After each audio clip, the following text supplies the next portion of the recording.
Just as if you're a judge in a court, you weigh up who's actually giving evidence, whether you can trust what they believe. So the poor old British... One of the other reasons for the defeat is this guy. This guy is Sir William Elphinston. He's an old friend of the Governor-General, Lord Auckland, who's given his job to his old mate, who he's enjoyed going shooting with in the Scottish borders in the past. However, he is virtually an invalid. He has gout. He describes himself in his own letters as completely medically unable to lead an army. And he's applied for leave, and he's got it, but he's still there.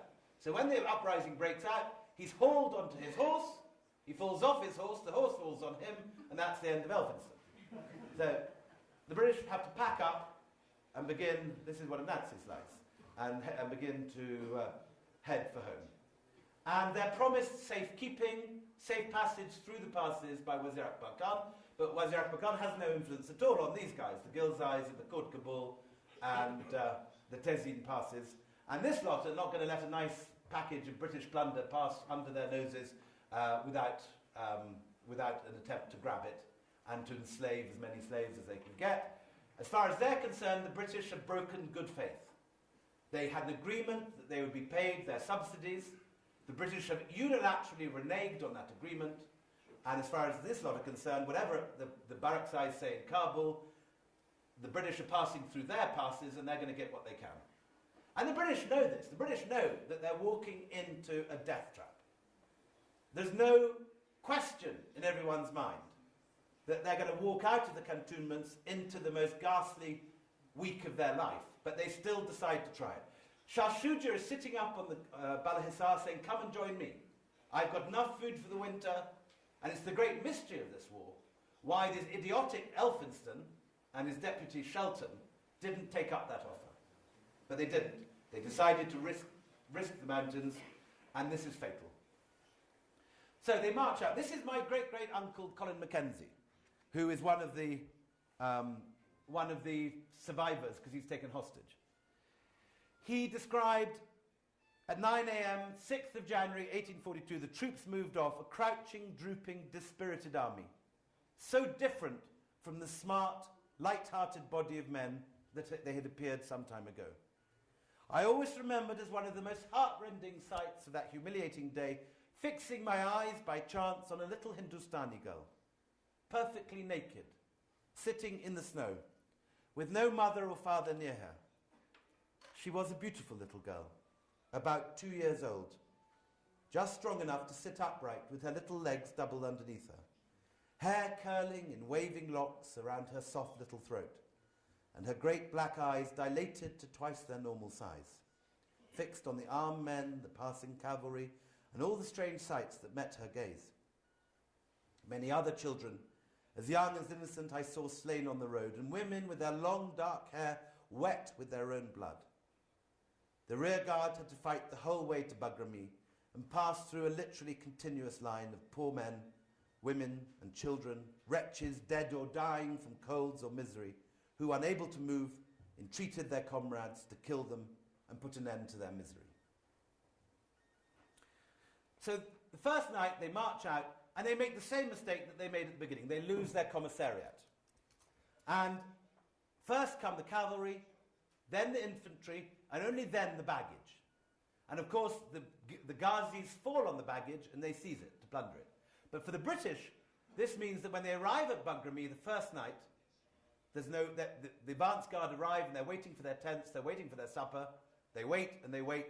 There's no food, there's no shelter. The temperature begins to drop. This is January, thick snow. The tents don't appear. So the Afghans who are with the party, the Jezelchis, know what to do. They dig a hole, a circle in the snow. They put a fire in the middle. And they sit around, they don't sit around, they lie in a circle body to body with their feet near the fire, put their cloaks on top of them. And that way, like the Mujahideen, they manage to survive a night out in the snow. But the poor sepoys who are from UP, from Bihar, from Lucknow, they've never seen snow before. They've no idea how to survive it. They don't know how to do mountain or winter warfare. And they just lie down on the snow, and that night they get frostbite. They wake in the morning to find their legs look like charred logs of wood. They can't use their muskets because their fingers are black and useless. No one's told them what to do. Their leaders have totally failed them. It's very easy, not easy, but it's quite possible to survive outside in sub-zero temperatures if you build a fire, if you cover your extremities, if you use your body heat. But if you just sit down on the snow, you wake up and you can't function. They wake up, not half the body, but maybe 5,000 men are dead already in the snow, frozen to death. Those who are not dead, half again have got frostbite and are useless in a military way. They haven't had any food then for 24 hours. At this point, Wazir Akbar Khan appears at the rear and herds them all into the Khod Kabul Pass, where they end up in a massive ambush. The British general's wife, Lady Sale, writes, "The confusion was fearful. We had not proceeded half a mile when we were heavily fired upon. The pony Mrs. Sturt rode was wounded in the ear and the neck. I fortunately had only one musket ball in my arm. 3 others passed through my poshtine near the shoulder without doing me injury. The pass choked up, and for a considerable period we were stationary under fire. That night the sepoys and camp followers, half frozen, tried to force their way not only into our beds but into our tent. Many poor wretches died around the tent that night. Many women and children were abducted." Wazir Akbar Khan commands the retreat. 18,000 men, women and children leave Kabul. 5,000 die the first couple of nights, either in the Khod Kabul or exposed.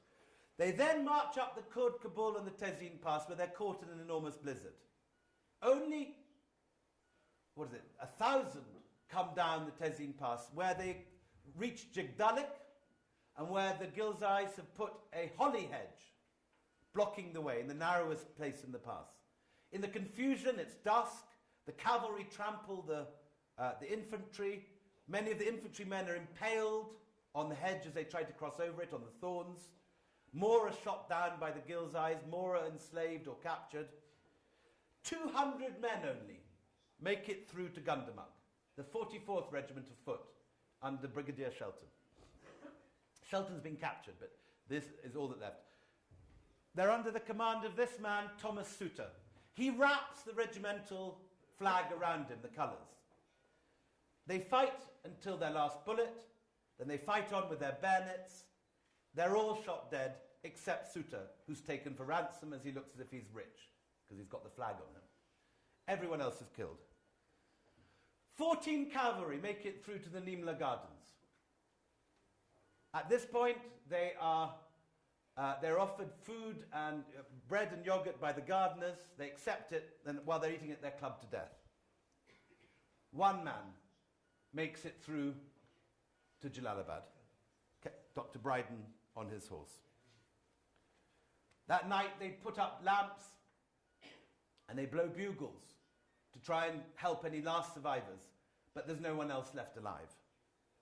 A strong wind was blowing from the south. This is a young cadet, Thomas Seaton, who's up on the battlements. A strong wind was blowing from the south, which sent the sound of bugles all over the town.